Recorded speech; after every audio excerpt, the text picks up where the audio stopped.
Mummy तर बघा बाहेर फिरायला जायच्या नावानं किती खुश होते. तर हाय मित्रांनो, आज मला मम्मी पप्पाला चिमूरला सोडून द्यायचं होतं, कारण पप्पांना थोडं काम आलं होतं म्हणून जायचं ठरलं.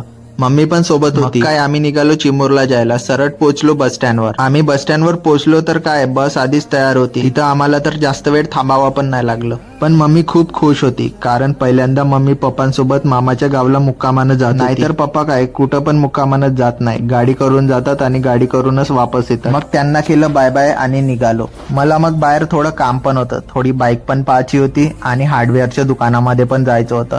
मग मी हार्डवेअरच्या दुकानामध्ये गेलो आणि पेंट घेतला थोडा, आणि काकांकडे काही सामान नाही मिळालं. जे सामान मिळालं ते घेतलं आणि लंबा बिल फाडला आणि तिथून काकांना केला बाय बाय. मम्मीने थोडे पैसे पण दिले होते, तर वाटलं थोडं नाश्ता पण करून घ्यावा. नाश्ता करून तिथून निघालो तर व्हॅन मध्ये पेट्रोल पण नव्हतं. पेट्रोल भरायला गेलो पण तिथे पण साधं पेट्रोल नव्हतं. मग काय पॉवरवाला पेट्रोल घ्यावं लागलं, ते पण 111 रुपये लिटर. व्हॅन मध्ये फुल पेट्रोल करून घेतलं. तिथून सरळ निघालो घरी. बाहेर एवढी ऊन होती की विचारू नका, आणि व्हॅन तर खूपच गरम होत होती. मी पटकन घरी पोहोचतच आहो तर टिपू आला धावून, आणि हा बघा किती भरून आहे. भेट दिली आणि सरळ घरी गेलो. तर हा होता मित्रांनो काही आजचा मिनी व्लॉग. तर बाय.